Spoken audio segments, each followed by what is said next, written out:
o'clock? If, for those of you who weren't here earlier, if you have a poster presentation, those are to be set up in Salon D right away. Our next presentation this afternoon is a contribution from the Department of Chemical Engineering, West Virginia University. And the authors are Ramesh Sharma, Jolly Young, John Zondel, Daddy Berger. The title of the presentation, A Kinetic Scheme for Catalytic Coal Liquefaction of Coal Waste Tires. And our presenter today is Dr. Sharma.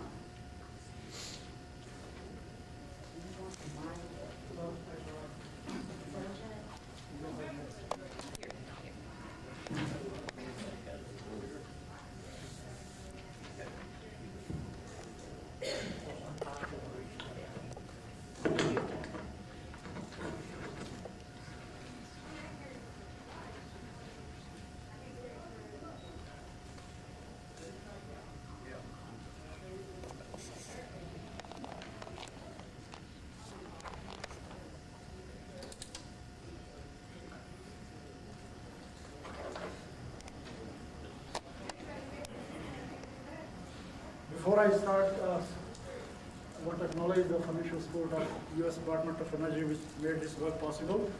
And the title of my talk is the catalytic liquefaction of coal and waste tires.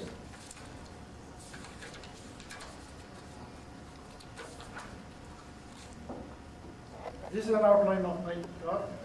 First of all, introduction as to what are we trying to do and why we think it is important. Then in the experimental section, I will talk about the catalyst, the experimental conditions and product analysis. And many of these things you already heard in the morning when Dr. Daddy Berger gave his talk. Then we'll look at the experimental results and how we can analyze them further to come up with possible kinetic schemes. And then we'll look at what conclusions we can draw from this study.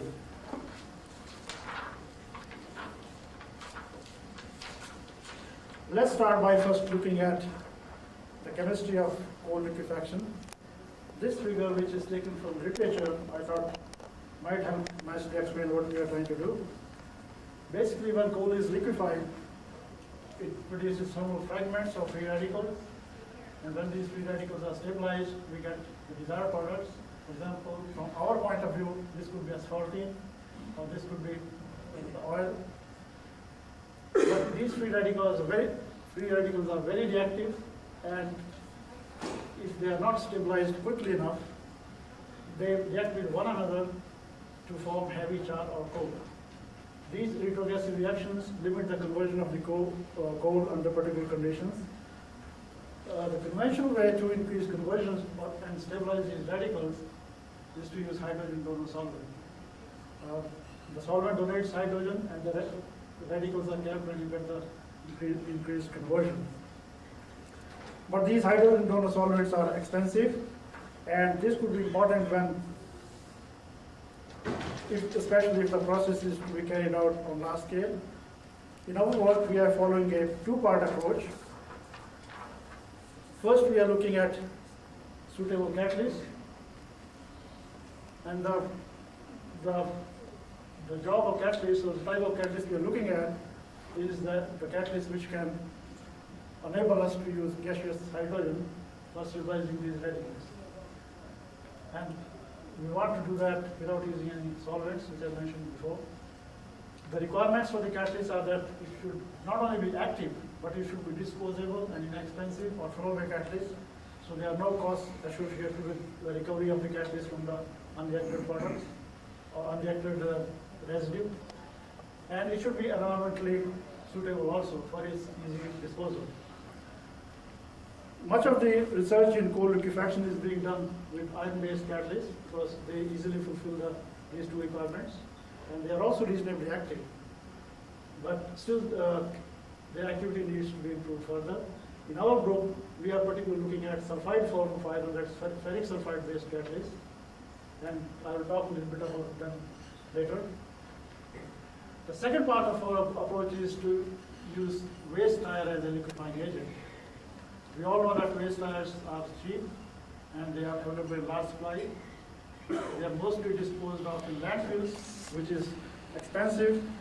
These landfills have major amount of problems. For example, one of them is these landfills are a major fire hazard.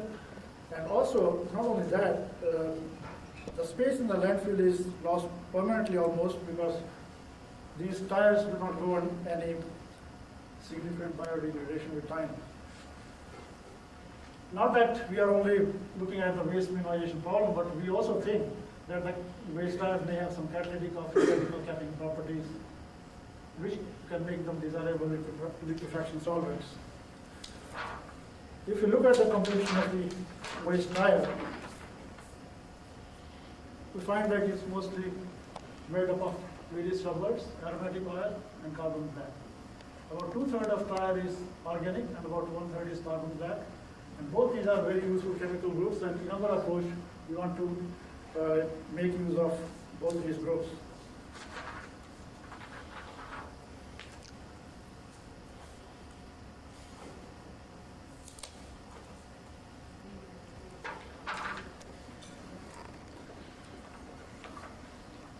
As I mentioned before, we used ferric sulfide based catalyst, which for these particular runs was impregnated with the coal. The catalysts prepared this way are very effective, very active, and the method of preparation is very simple, as outlined here in this figure. Basically, what we do is we mix coal in aqueous sodium sulfide solution and add ferric chloride to that. The reaction occurs instantaneously between sodium sulfide and ferric chloride, and we get ferric sulfide.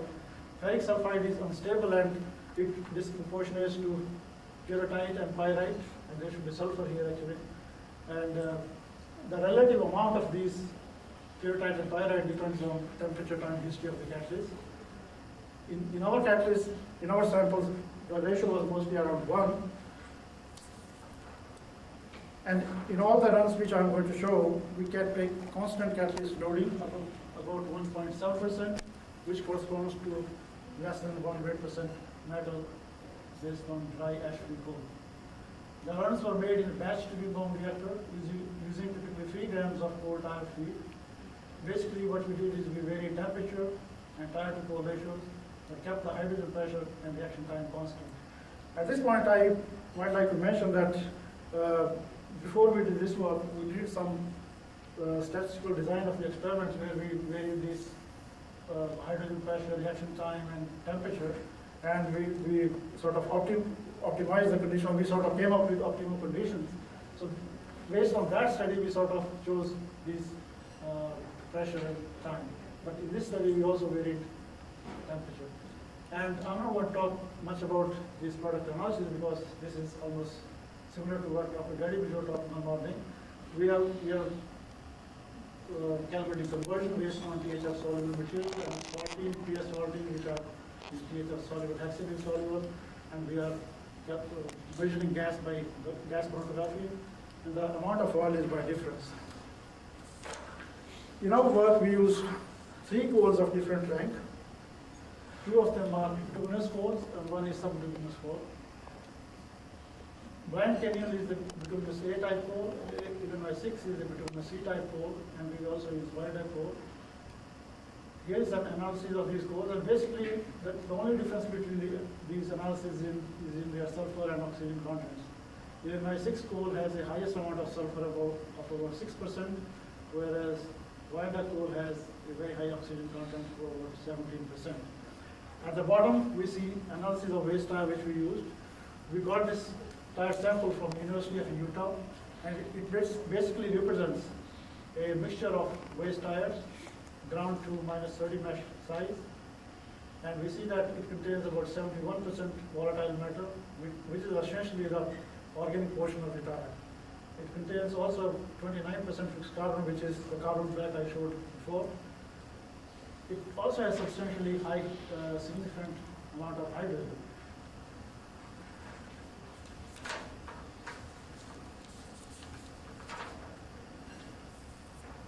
Now we are going to look at the results.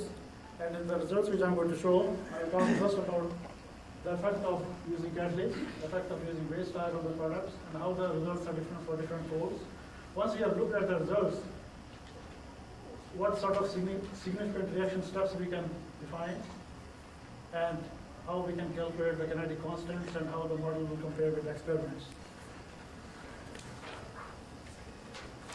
Let's first look at the results from coal alone, in the absence of any tire, effect of catalyst on the liquefaction of coal. This is for blind Kenyan coal now. We see that if we don't use any catalyst, the conversion is between 20 and 40%. However, when we use catalyst, the conversion increases dramatically, especially above 400. However, there is no effect of catalyst on oil plus gas yield. That means the catalyst is mainly active towards the formation of asphaltenes.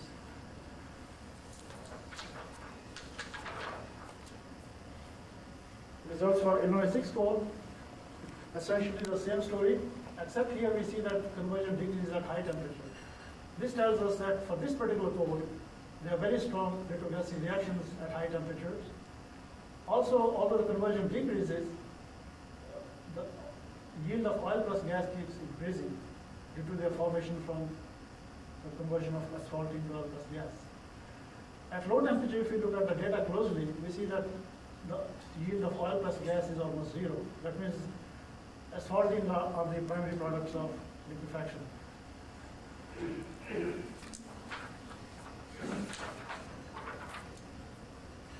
Results for lighter coal. Now this coal, as I mentioned, is different from our two. This is subbituminous coal, but we don't see much difference in terms of the results. Again, the large effect of catalyst. At low temperature now, we see that the conversion is almost identical to oil plus gas yield. That means there was virtually no asphaltene. This could be because the rate of decomposition of asphaltene is very high compared to the rate of formation. That's one possibility. Another is the group of Dr. Bert Davis at University of Kentucky has indicated that for this coal, probably the liquefaction of this coal proceeds via two parallel reactions in which one reaction goes to asphaltene, other goes to oil plus gas. It could very well be because of that kind of reaction system. Now we are looking at effect of adding waste tire to the results. But before I do that, let me explain how those results were calculated. Because now we are dealing with a two-component field, and both these components, coal and waste tire, are contributing to the products which we are measuring. But if you look at just what happens to waste tire under liquefaction conditions, we see that the conversion of waste tire is very high, and at 400 degrees C, we get about 70% conversion. If you increase the temperature further, the conversion remains essentially unchanged.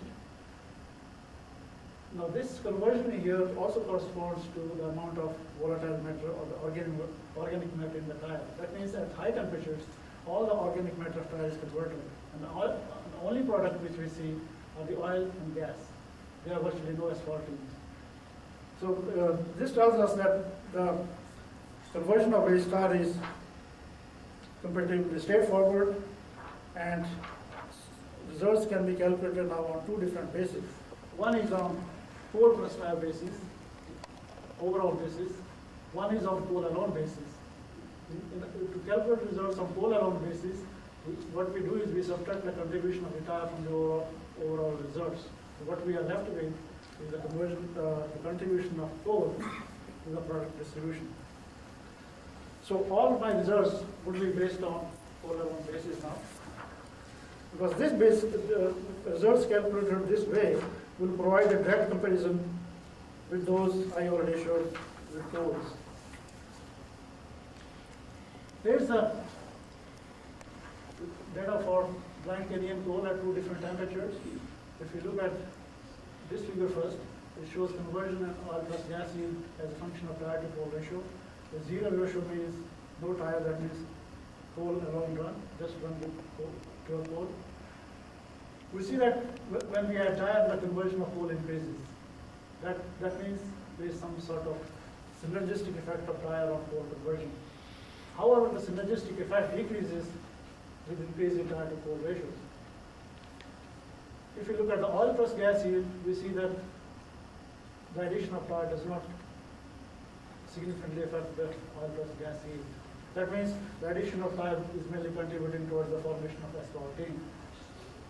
When we add catalysts to these runs, in these runs now, we see that the conversions increase even further. But the catalytic effect also decreases with increase in tire to coal ratio. From practical point of view, or rather from commercial point of view, if I would say that, is that the most appropriate tire to coal ratio is around 1. The ratios greater than 2 are of not any practical significance. So much of our further runs will be limited to tire to coal ratio of 2. At this temperature, we see essentially the same effect as at 400.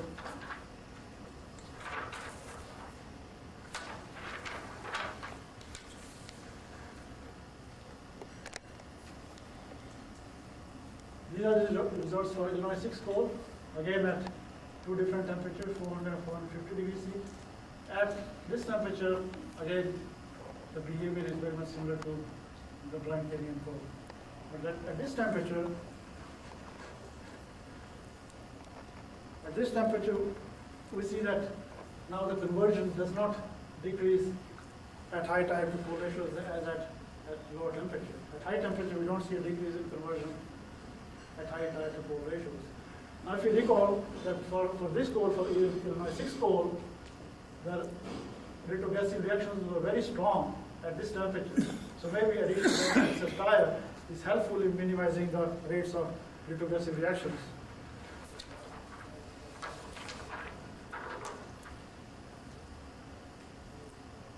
Wider coal, again, this is a different coal than the other two.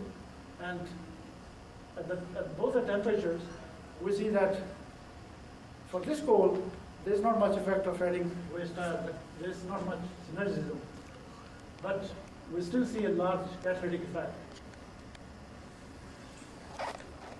Now, having looked at this data, next thing we want to do is to identify some of the important reaction steps which can explain the product distribution that we get. So most of our data seems to follow this sequential scheme where the coal is converted reversibly to free radicals, which then lead to formation of asphaltene and oil plus gas. This is similar to what I showed at the beginning of the talk.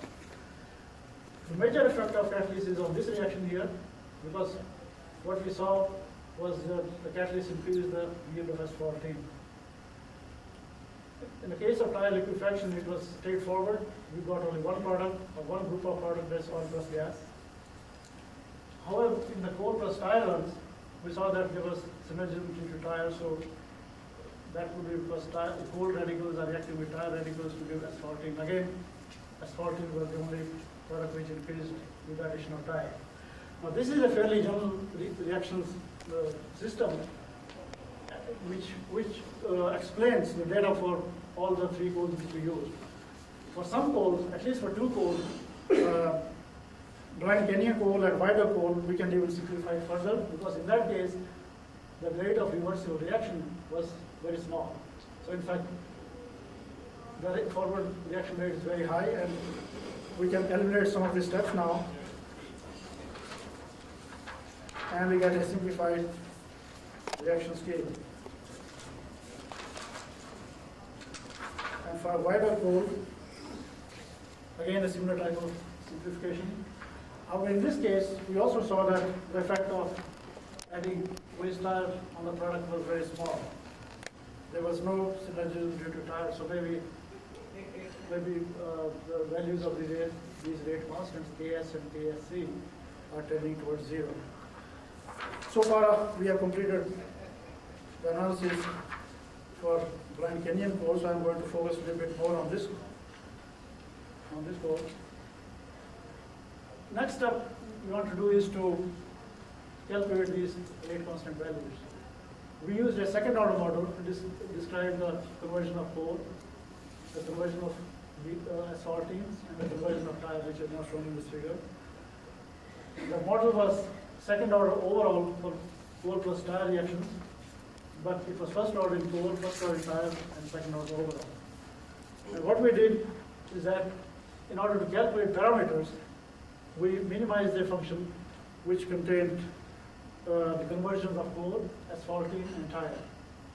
Now, since these conversions are to be calculated by nonlinear, by integration of nonlinear differential equations, the minimization becomes very computationally demanding. That is, it's a large, significant computational effort, because at each minimization point, we have to integrate 3 differential equations numerically, and that takes a lot of time, and there are many times a lot of conversions problems associated.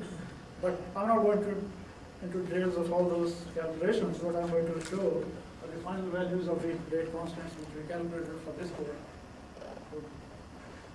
In all, there are 10 parameters, 5 rate constants, and 5 activation energies, including one of them being 0.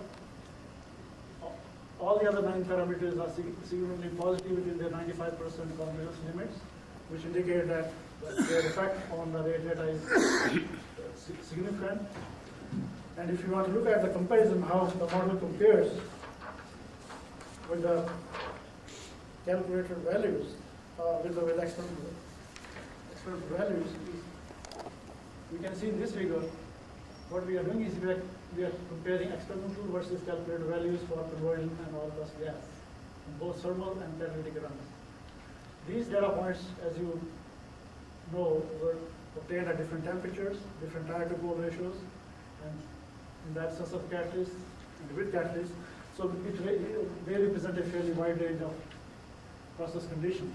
And as you can see, the agreement is quite good, except at low values of oil yield. So we think that our model represents the experimental data for this code at least fairly well. And finally, conclusions. We saw that there was a dramatic effect of catalysts on coal conversion in all the cases. And the coal liquefaction with waste tire was beneficial, especially at low tire to coal ratios. The catalytic coal liquefaction was also useful when there were strong progressive reactions, as it was the case in my 6 coal. We saw that the catalyst tire effect was mainly on asphaltenes. There was no effect on plus gas. The kinetic seemed to represent data for all the codes qualitatively, at least quite well. But the significance of each step may vary from code to code. Second order model seemed adequate for relating the coal data for at least one code, which we have calculations we have completed. Thanks very much.